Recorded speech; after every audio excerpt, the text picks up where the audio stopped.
What's going on, everybody? Welcome back to another episode of MedTech Growth Levers with your host, Omar Khatib. My co-host, Orette Davis. Today is an interesting topic. They're always interesting topics. Today was one that I've been working on for quite some time, so I'm excited to walk people through it. And that is specifically a ad strategy that you use to attract KOLs and, more importantly, create DOLs. So the whole idea is around early adoption and how do you take organic LinkedIn posts and put some ads behind them. So let me share my screen here. And maybe before, as we get started, maybe you can kind of talk us through like how you think about like where LinkedIn ads sit in terms of a marketing strategy. Ooh, that's a really good one. It's kind of a loaded question, but let's start there. It's absolutely a loaded question, right? Because there's a lot of misconception around LinkedIn. And the first thing when you tell people like, hey, I want to run ads on LinkedIn, it's always LinkedIn is expensive. That's this first thing, yeah. The first thing that you hear that people say.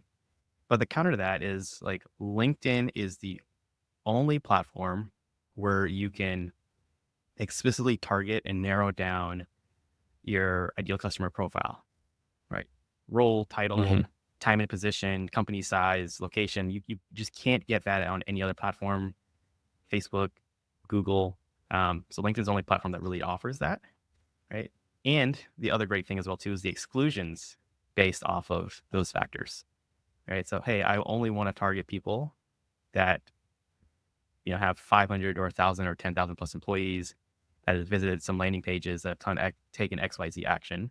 So you get the inclusion and exclusion factors that makes LinkedIn like really powerful. So you just can't get it anywhere else, right? And there's a price to get that level of targeting. So overall, really big fans of LinkedIn. I think it's a really great platform. You just have to be really structured, and you have to approach it in a very structured approach, because you will get burned if you don't do LinkedIn right. I completely agree. I completely agree with that. But again, this is where knowing what you're doing is going to be important. But again, while yes, it is more expensive, you're going to benefit from the ability to target the people that you want and not have to guess. I think that's going to be the really big thing there. Yeah. Oh, go ahead. Sorry. Yeah. I was going to say even like using LinkedIn as paired with another channel, right? So we're big fans, for example, of using LinkedIn paired with Google. So you get the high intent from Google. So somebody searching explicitly for your product, your service, your category, software for XYZ or solution for XY. And then if they visit your page, don't convert, you can then remarket them or retarget them on LinkedIn. And then also add the inclusion or exclusion to that factor as well too. So it's a great power play paired with another channel. Yeah, I mean, I've got lots of thoughts and opinions on LinkedIn. Yeah, and I'm dropping for everybody on Zoom the SOP for this document, so you can check it out for free. If you're listening to this on the podcast, just check the show notes and you'll see the information there. So let me pan over, and let me do this on Riverside as well, so that we can look through this document and go through it. All right, perfect. So the digital opinion leader ad strategy. So first of all, I want to discuss what exactly is a digital opinion leader. So as opposed to a key opinion leader, a digital opinion leader is someone who, as it sounds, is essentially influencing the masses digitally. Now, not every KOL is a DOL, and not every DOL is a KOL. That's a very important thing to point out. KOLs, a lot of times you think of somebody who's going to be on podium, who publishes papers, right? Who has a lot of influence in the traditional channels with their peers. KOLs have a place, and they're very important in your strategy. A DOL, though, is somebody who may not be on podium, maybe they're in private practice, maybe they just don't publish a lot, but because of their following, because of their reach, they can persuade people at scale through the digital channels. I think a combination of a KOL and digital and DOL strategy is important, because your KOLs are great for your conferences, they're great for podium, etc. But then throughout the year, right, maybe you have a total of 5 major conferences you go throughout the year. What do you do in between those is going to be really important. Now, something I want to cover real quick is my favorite chart of all time is the technology adoption curve, right? And it's really important to keep this in mind, because what is the whole point of running these ads and everything? So again, when it comes to your product launch, finding early adopters, you're gonna be focused here in this early market, okay? And the thing that you have to keep in mind, as I point out in the document here, let me scroll down here, is that in the document, and I think it's worth people reading, is that we go through the psychology of these people, okay? And so what are the psychology of these innovators here at the very beginning? So again, a lot of people misname this group as all early adopters. Early adopters start getting closer to where you're about 10 to 15% of market penetration. Right before that, you have what I like to call innovators and technology enthusiasts. So it's very specifically as defined, what is their psychology? They're risk takers, enthusiastic about new technology, and they're willing to experiment. Okay. What I always like to say is, how can you tell if somebody's like a true innovator? They can see the future with their eyes closed, meaning that the moment they see your technology, they're not asking about they might ask about clinical publications and stuff, but they're not going to say like, oh, who else is using this? And then how many papers have you done? And blah, blah, blah. They see it and they get it immediately. On the adoption behavior, very first to try new products. They often seek out cutting edge advancements. They value innovation. They're less concerned about potential risks. Okay.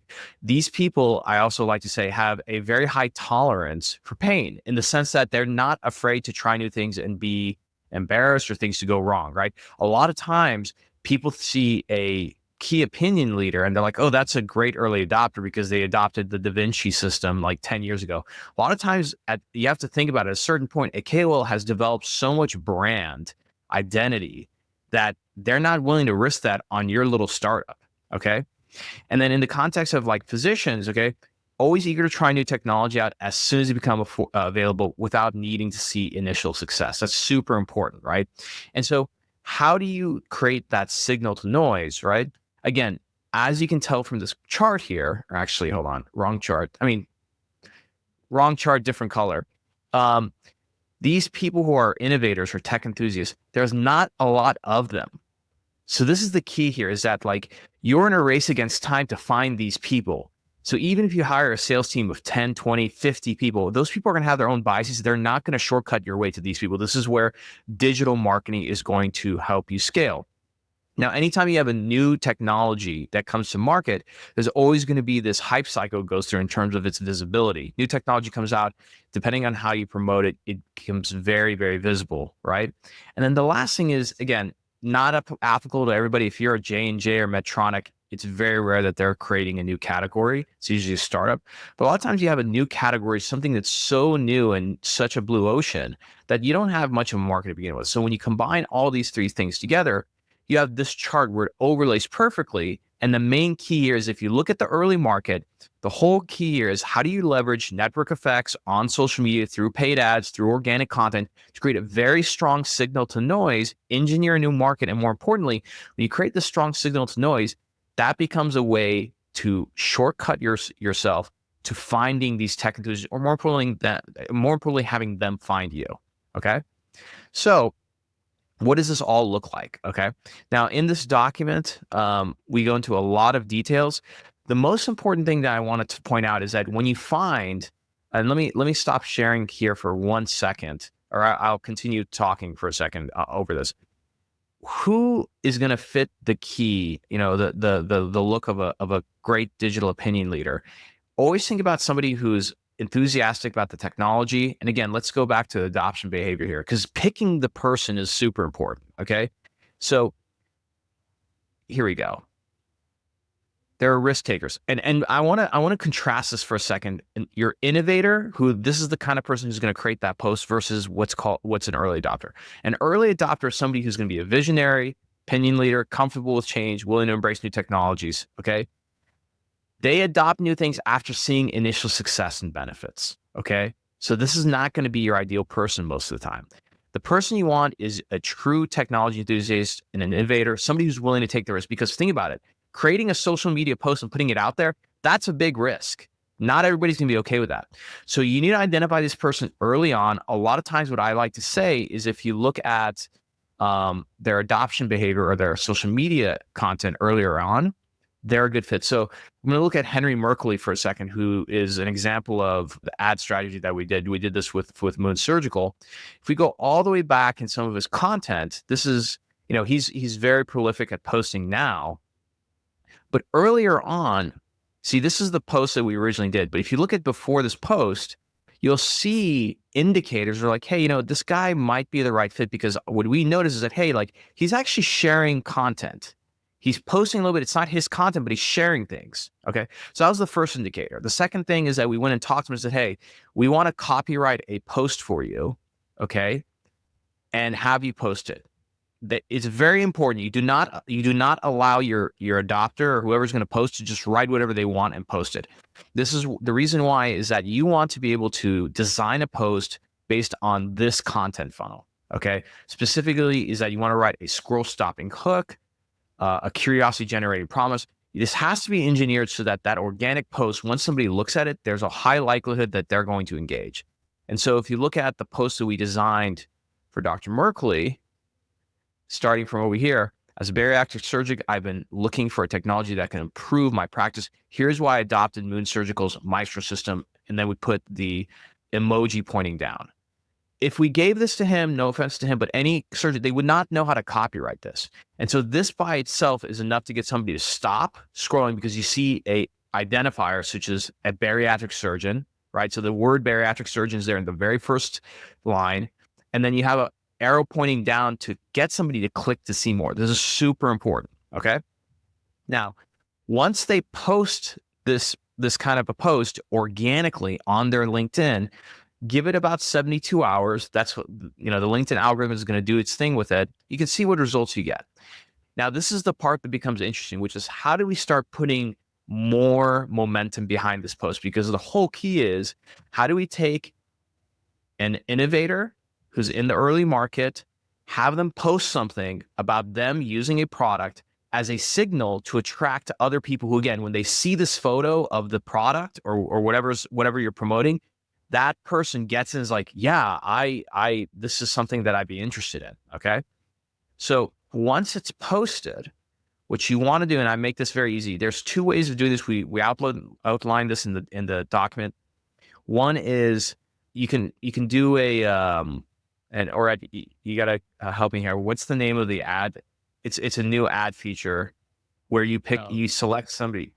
The thought leadership. The thought leadership, yeah.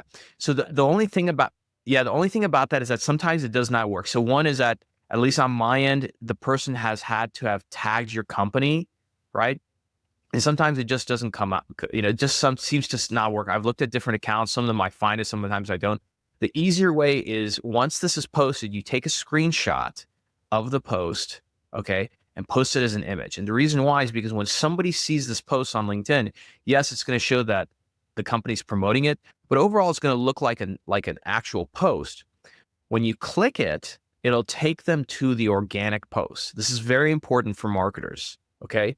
You do not want to drive them to a website. This is not for a conversion event. The whole point of this is to pick brand awareness objective, to put this in front of as many people who fit your ICP or ideal customer profile, in which case you look at your targeting criteria, think about not only the job titles, but interests. So for example, if you're targeting bariatric surgeons and general surgeons, that's a job title you want to look for. Think about also the groups that they fall into, because if you search groups on LinkedIn, you'll find those. So put that in your targeting criteria, and you let this run for 2 weeks, okay?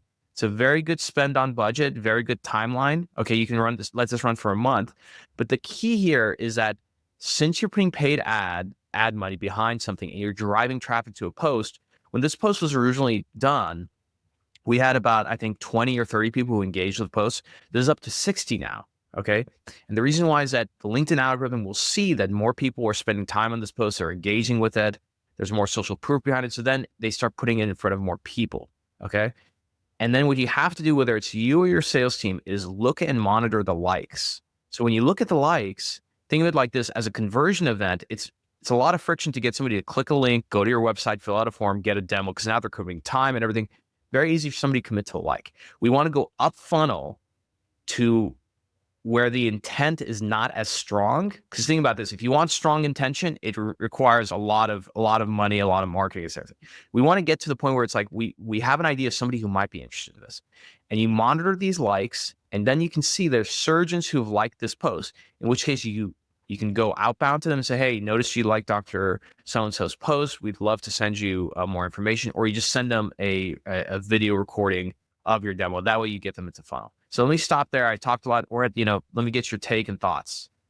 I got a couple for you, right? And I do want to slightly back up here, right? So like, what's the process of finding someone like Dr. Merkel, right? And then with that as well too. So, looking at that page, 3,000, I think he has 3,000 followers isn't Mhm. incredibly impressive, right?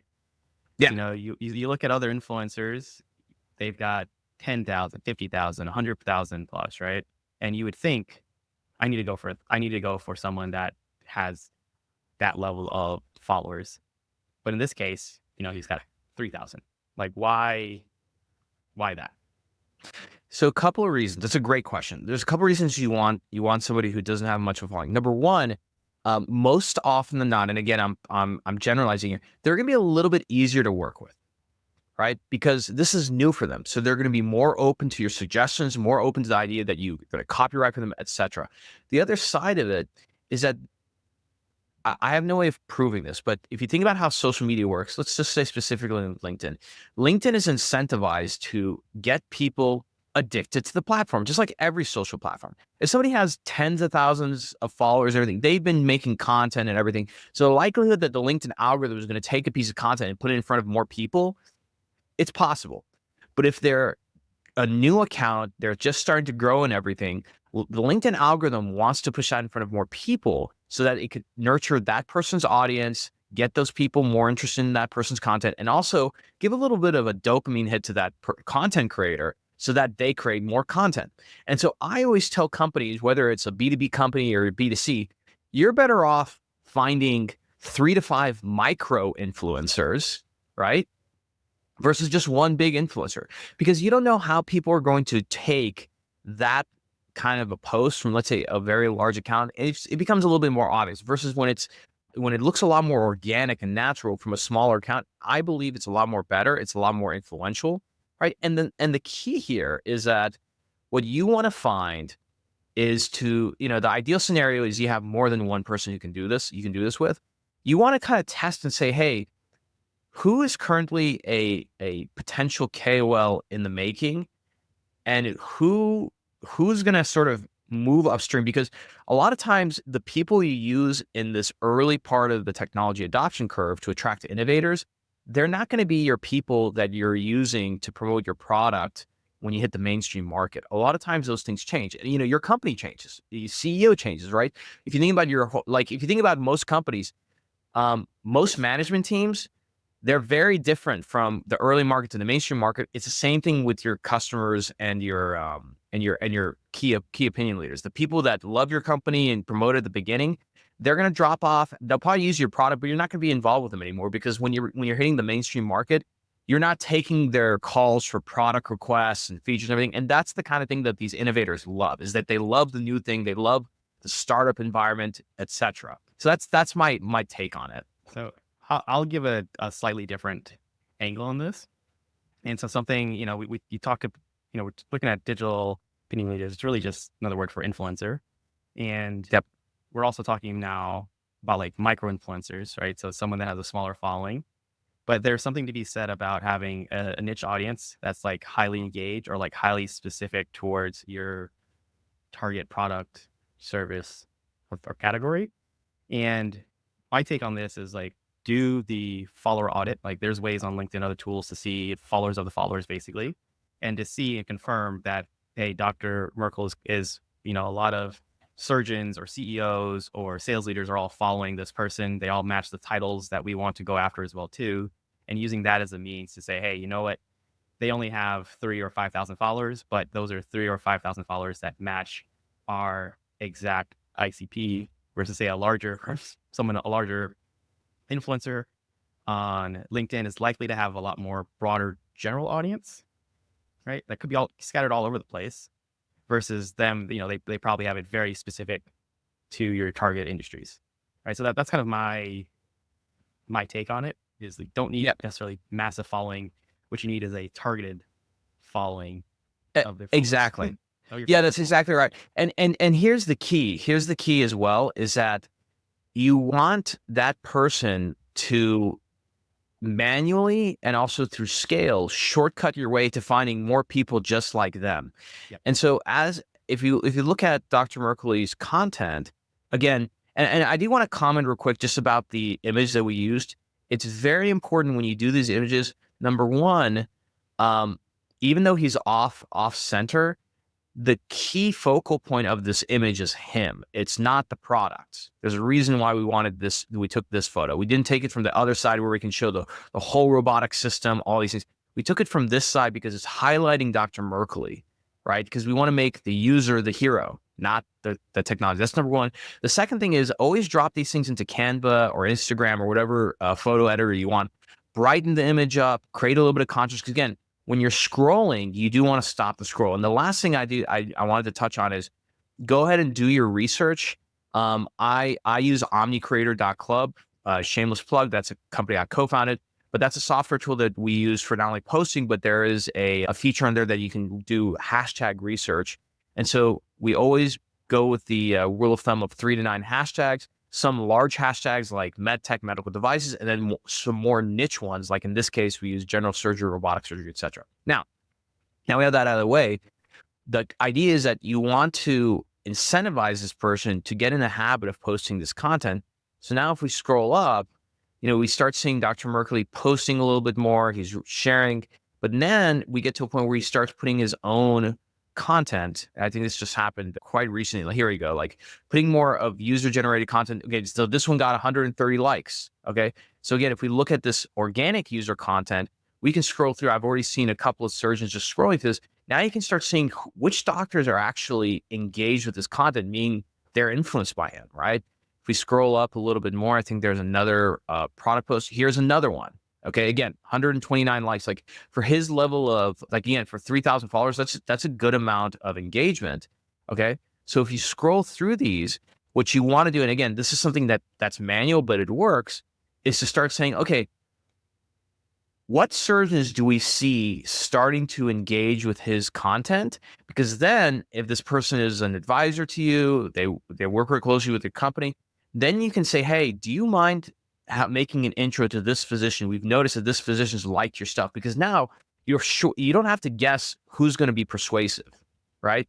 Again, there's an assumption all the time when you have a KOL. It's like, oh, well, our KOL is going to influence all these people because a lot of people like that person or they're influenced by them. It's not necessarily the choice. The point. There's a lot of KOLs that I know of that some of their peers don't like them at all, right? And so this is one way where you can really shortcut your way in a very cost-efficient manner to figure this out. Again, as you're mapping out your early market. And again, think of it like this. If you have 3 or 5 people like this, physicians who are posting, maybe you're helping with the posts and everything. And I recommend personally, if you have a rep in the room, get the rep to take the photos, get the rep to copyright, get the rep to do all the heavy lifting on this. And you can sort of, game your way to good user generated content. And after a few months of running this experiment, you figure out, hey, here are the ones that we can actually put a little ad money behind, put $200 to $500 behind it, drive more traffic, monitor and see what happens, and then keep rinse, washing, and repeating this process.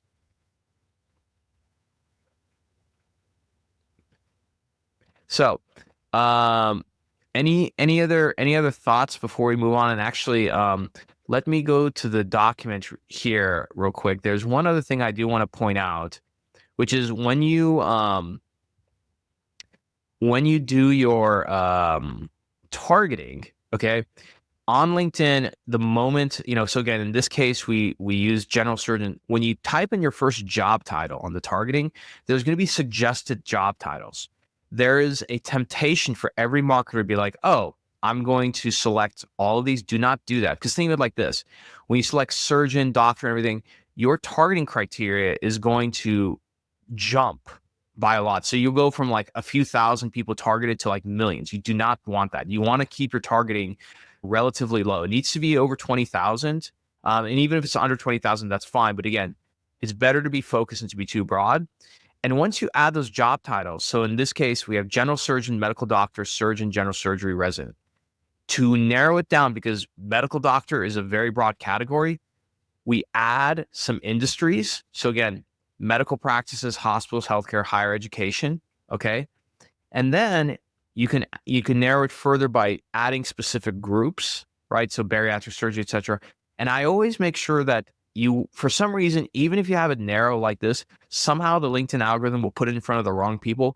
I make sure to go and put an exclusionary criteria and exclude anybody with these attributes. And I pretty much pick every single industry except for the ones that I just mentioned.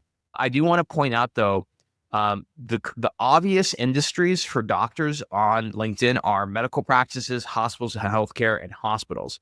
The not so obvious one is higher education. If a physician is in academia, like, their chair at Hopkins or something, they actually put higher education. So a lot of marketers miss a lot of physicians because of that one criteria. So, Forgot about the biggest factor of all is turning off. Turning off audience. And yeah. expansion. Right. That's Thank the you. absolute biggest trap on LinkedIn is having audience network on along with audience expansion. Yeah. We always, if we're going to turn those on, there are separate campaigns, separate tests just to see what the impacts are. But I mean, 9 out of 10 times, it's just not worth it to have those on. We see low quality clicks, low quality leads. And it just, the whole point of LinkedIn is to have a very fine control over your target audience. And this just puts it just, I'm just not a fan of putting marketing out of the hands of the marketer and into somebody. Yes. And look, this is not just LinkedIn, this is Google, this is Twitter, because their whole thing is like, hey, we can figure out who you should target. If you're running a broad B2C campaign you don't know, sure, do that. Even on the B2B side, don't do this because it'll spend your money. Even on LinkedIn, when you unclick enable audience expansion. So audience expansion, aside from like on LinkedIn, depending on the ad type, they'll put it off LinkedIn on certain websites and stuff. So just by unclicking enable audience expansion, I immediately get a notification saying by disabling audience expansion, you're missing out on an estimated 44% more impressions and 26% lower cost per impression. Okay. What that means, that makes sense. But the reason why is because they're targeting so many more people. So when you're targeting that much more people, it's going to cost less. You're still going to spend your money a lot faster. Right. So do not leave it to these platforms, because on one side, yes, they want to get you a good result. But the other side is they want you to spend money, and their thing is like, oh, it didn't work. It's like, oh, you just need to spend more money. Always, So always test this. Always test it. Yeah. But yeah, following the default settings on any platform can be a dangerous place to be. So we always recommend, if you do want to turn on audience expansion, like test it and validate for your specific target market or industry that it will or will not work. I think the default for a lot of people is that it generally doesn't work. Not to say that it won't work all the time. Yeah, exactly. So, exactly. And look, like what I would say also is always set a deadline. Do not just let these ads run. You might get sick, you might forget, and you end up spending a lot of money. And always put a lifetime budget. So always know, even when you duplicate a campaign. So if for this campaign, I put $500 as a lifetime budget and a 7 to 10 day test. When I duplicate this campaign, LinkedIn duplicates everything except for the timeline. They put it to like, I think a month or two by default. So they bump it up. And then for lifetime budget, they take it from 500 to 1,500. Because if you run it, you're not going to get that money back. You can't go to LinkedIn and be like, oh, I duplicated this. And then, it didn't duplicate. They don't care. So always double check that, always double check that. So that is it on that end. Or you can talk about another, like setting up more of these campaigns, or is it a different topic? I was gonna jump straight to the Apple topic, but like we can cover a little more. Yeah, let's cover a little bit more on this one. So, in terms of a couple of like things, like cautionary tales that I'll say in terms of like tactically, and I love just diving into tactics, is that when you're setting up these campaigns on LinkedIn, is one, just be very cautious of making sure that these are separate um, ad sets or like campaign groups and not looped in with other ads that you're running. Part of the reason for that is, this, you want your objective to be around engagement. You want people to have the in-platform consumption of this. Mhm. But because of how LinkedIn does their engagement metrics, every action taken on your ad counts as an engagement. So if someone clicks see more, if someone likes or thumbs ups the comment, if they click on the image, right? And so if you run this with other ads that you're running at the same time, where you do want someone to take the action of going to your website and converting or anything like that, it can kind of screw up the metrics. It can eat up your budget because, LinkedIn's going to say, hey, we want to get more thumbs ups and likes and clicks. It will over optimize for that event. So if you're thinking about running thought leadership, just kind of keep in mind, run it as a separate bucket. Don't try and combine it with any existing ad campaigns that you're running. It will skew your metrics. It will eat up your budget. So it's a small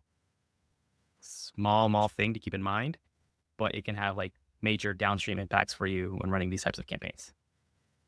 I completely agree. And again, Yeah. I see, honestly, I see these campaigns when you start them as more like tactical campaigns and strategic. I mean, there is some strategy behind them, of course, but it is more tactical, as in it's a one and done. You get your learnings, you get some results, and then you can segue that into a bigger campaign where it's still a thought leadership piece, but you're like for these campaigns, I personally like to go with high top of funnel brand awareness campaign objective, and I just choose in terms of ad format an image. But you can take the same campaign and duplicate it, but start it in a different campaign group and get more into middle of funnel where you're focused on, let's say, engagement. But again, I always recommend people don't try and do too many things at once with these ads. So again, if it's like, hey, we want to get more awareness about the product, we want to get some engagement, focus on that, and then be a savvy marketer, or hire an agency, whatever's best for you, and just retarget the people who engage with that content. Don't try and get their attention, convince them with the content, and then get them to click over to your website. It's just too many things at once. And I think too many times marketers are launching a campaign and that they want that one campaign to do everything. They want it to get the attention of the user, they want it to educate somebody, and they want to convert them. It's very, very difficult and rare, if anything, that you have a campaign that does it all. There used to be a time in history, or Ed and I both remember those days, where you can find a campaign, just run it, and you can just run that thing for like a year, tweak it just a little bit. Those days are gone, unfortunately. On the campaign objective, I'll kind of add some insights here. So I recommend testing between like the brand awareness and then the engagement campaign objective for the thought leadership campaigns. Once again, just kind of see what drives overall like the better results for you. Generally like the engagement one because we want people to comment, we want people to thumbs up the post, and at the end of the day, we're trying to optimize for in-platform consumption. Those tend to be the cheapest because LinkedIn, Facebook, but in this case LinkedIn, they want to keep everyone on platform. They don't want you bouncing to your website or bouncing to another place. So you can get better better metrics by using these kind of in-platform type objectives, engagements being one of them, because it keeps you on the platform, doesn't bounce you elsewhere. And by using the engagement objective, it kind of creates that additional social proof as more folks thumbs up content, comment on it. It adds to it and kind of continues to grow and has this snowballing effect. So yeah, but like I said, we're big fans of both, but definitely have the consideration of testing brand versus engagement and looking at the end of the metrics to see which one drives you better results. You can tell I'm not a fan of just like, this is the only way to do it, and like test it and then kind of see how that impacts what you're doing. 100%. And I think the bigger theme here behind this entire strategy is going back to this graphic here, which is what are the things that you're doing? Let me move this over. Oops, should not have done that. All good. What are the things that you're doing specifically here in the adoption cycle to create a very strong signal to noise? I think people, a lot of marketers, I think every early stage marketer I talk to overestimates the familiarity that a given group of people have with their product. And I think that you're like, even if you have a great booth at a conference, you're putting out some content, you have some PR, you'd be surprised how many potential users still don't know about your product. And so always constantly going back and saying, hey, like, like me personally, like if I were to start an early stage company and we just went commercial, I would really push hard to do a 2 to 3 webinars per quarter. Right. I know it's a lot, but it can be done. It doesn't have to always be a KOL. It could be somebody internally putting content out every single week. It just takes a lot. It takes a lot to get the attention of these people and then get it to a point where they're willing to lean in and convert, and if you do the hard work from now, you'll set yourself up for success as you start to ramp up commercial.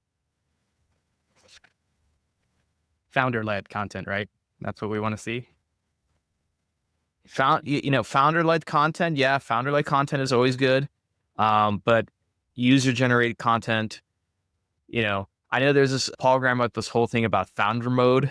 Maybe we should come up with our own like marketer mode, And so I think the one thing that you have to optimize for is you should optimize to grow your awareness and pipeline as much as possible and not be concerned about the fact that like, oh, we don't have enough products in inventory or we're not going to be able to like, service those accounts and everything. It's like, deal with that when you have the demand.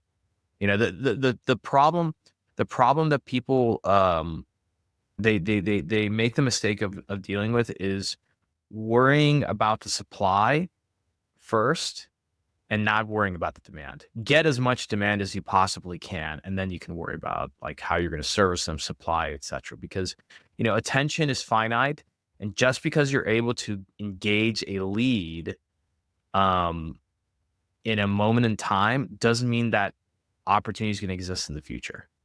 That's the thing you got to keep in mind. Yeah, I like that. That kind of goes back to like the general consensus around like demand generation, right? Like basically it's kind of been proven that only 3 to 5% of your market of a market at any time is in an active buying mode. Everyone goes after that same 3 to 5%. It's a very small pool of people that shrinks and is highly competitive. Meanwhile, you have this massive untapped opportunity with other 97 to 95% of people that are not in market today, but will be in market at some point in the future. And there's an opportunity to position yourselves as the thought leader, as kind of the first choice that comes to mind when those people are ready to make that purchase decision. Another fun stat is like when people do reach that point, they already have a short list of 3 companies in mind, right? And it's an uphill battle to displace any of those 3 companies. And this is where you see companies that run the comparison ads or competitor ads, and you might get a small little bump to steal folks here and there, but for the most part, the perceptions, the realities people's was already made up, and it was made up weeks, if not months ago. And I always kind of harp back to that when we start talking about the, top of funnel, middle funnel, bottom funnel, but then also kind of, in your thesis here around this innovation curve as well too, and how it applies to industries. 100%. And something I wanted to point out is that what we're talking about here with the user-generated content, specifically these KOL, DOL ads, it is technically bottom of funnel content, which is a reason to believe. And the reason why it works is because, as mentioned, based on the adoption criteria and their psychology of these people you're trying to target, right? Specifically, innovators, right? Is that they're willing to see the future with their eyes closed. Like they don't need to see much, right? And so it becomes easier to get them here. However, that being said, while you're working this bottom of funnel, right? With reasons to believe in the solution, testimonials, a lot of this is product based, right?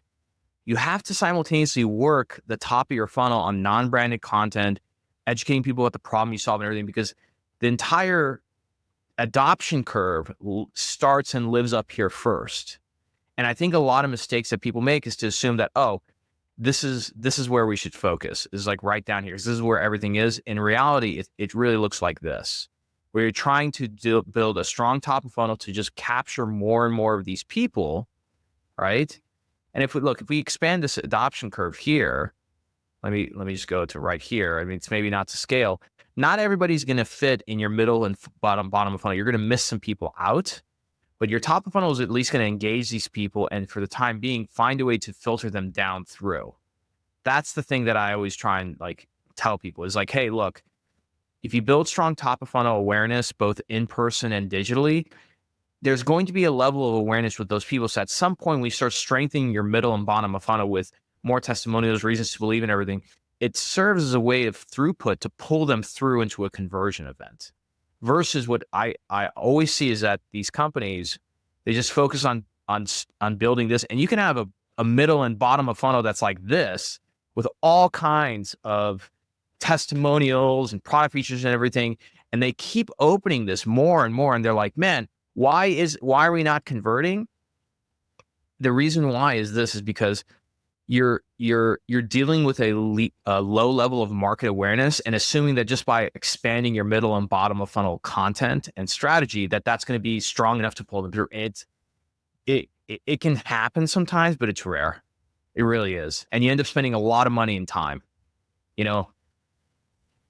Yeah, this is the downfall of lead generation and like short-sighted marketing is that you'll see, like, if you go straight to this bottom of the funnel, you'll see some initial early traction. You'll get win, you'll get leads.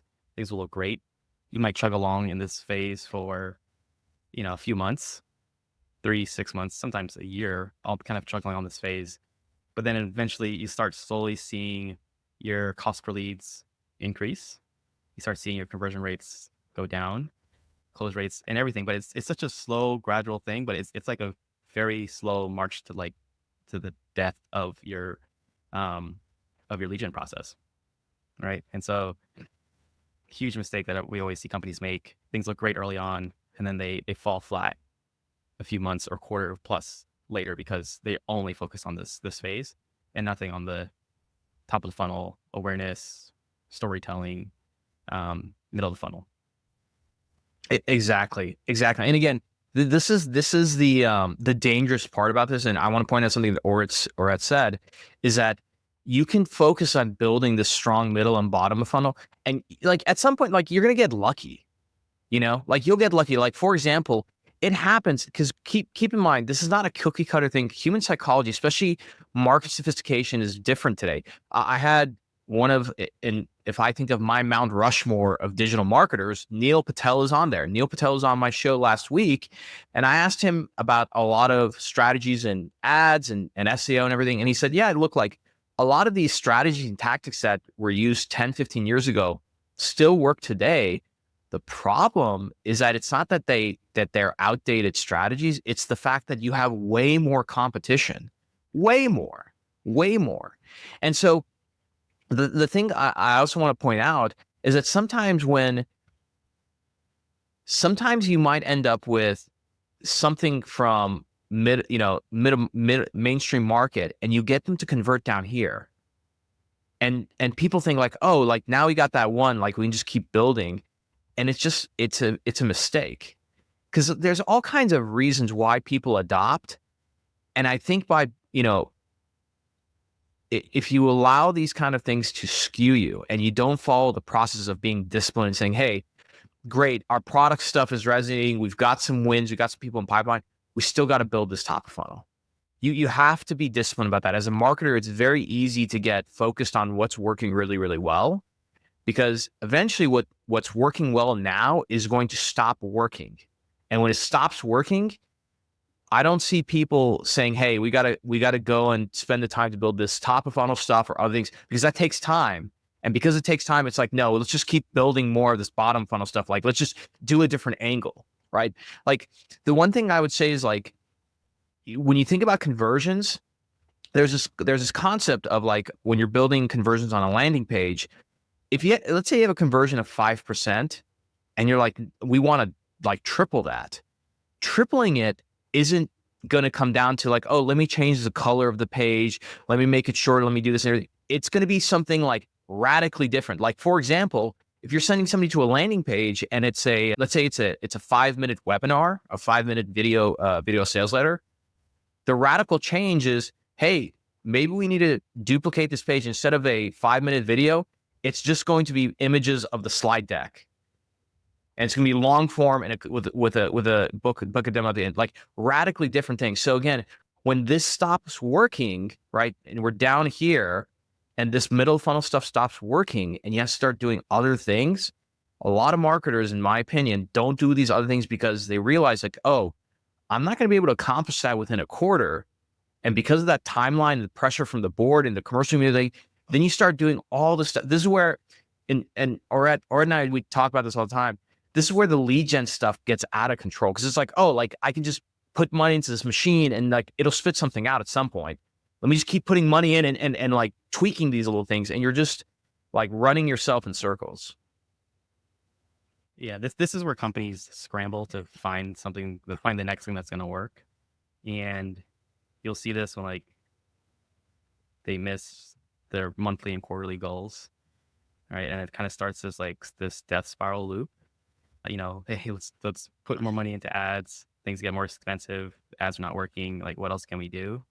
And then this absolutely leads to like the shotgun approach to marketing, where like start throwing things at the wall to see what sticks because of this situation that companies get them. It's like the lead gen death spiral, and it's hard to do. The lead gen death spiral, yeah.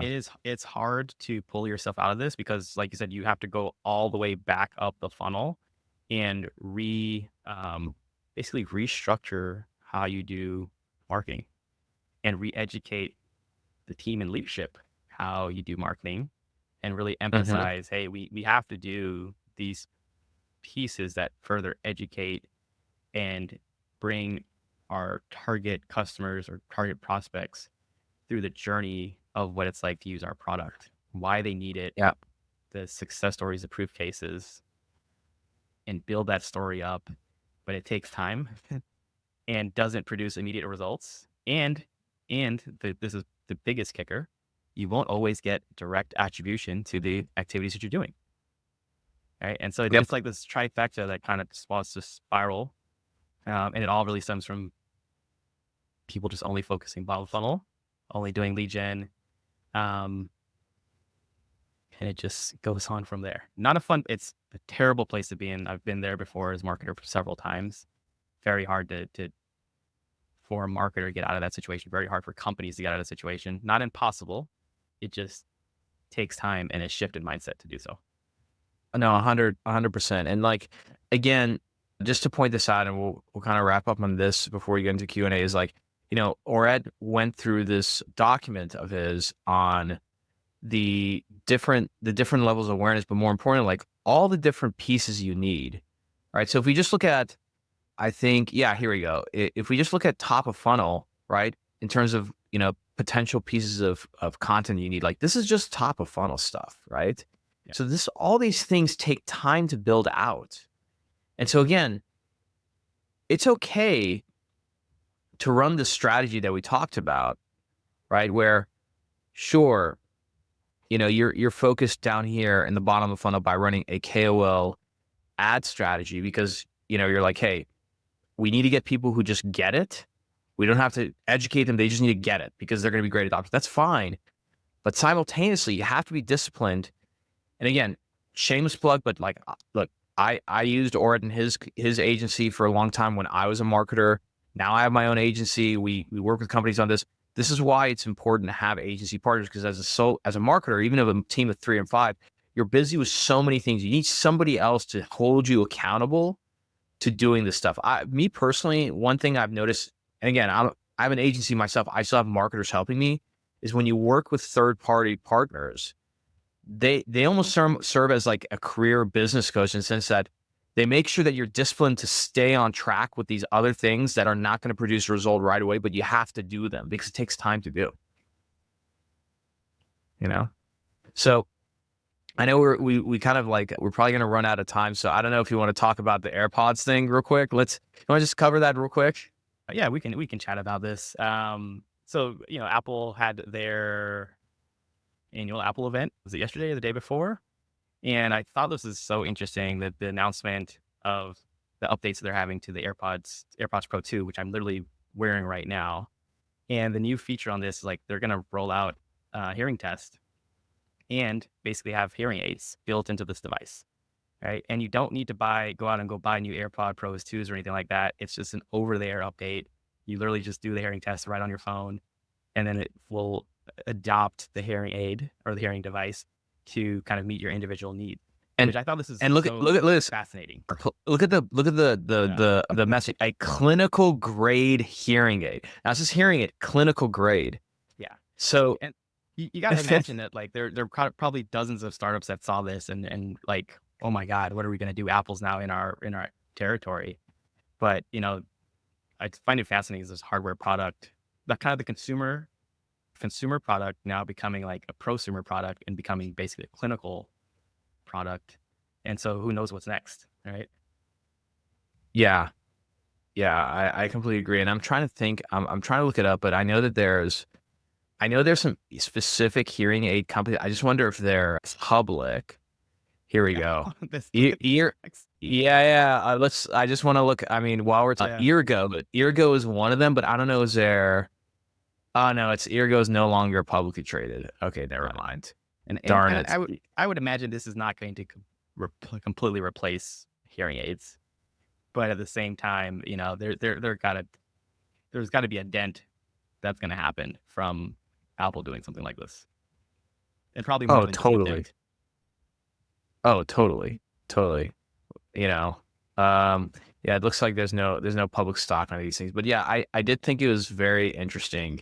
Like specifically, so let's look at these like so by the way, if you want like a really good like lesson on persuasion, just go look at what Apple does in terms of copywriting. So pioneering hearing, okay.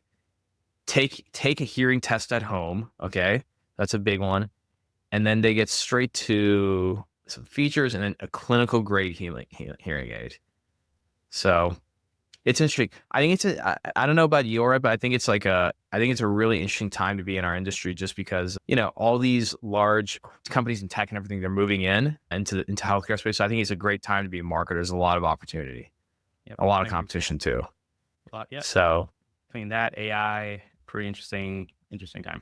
We're on the 100%. We're on one of you're on the upward trend of your hype curve. Yeah, that's right. That's exactly right. Well, look, we got a few minutes left. Don't forget, we do this every week on Zoom. If you're listening to this on Apple or Spotify, go ahead and check the show notes. I'm going to leave a link to the document that we just went through. And as always, Aura, thank you so much, and we'll see everybody next time. Yep. Have a good one. Bye, everyone.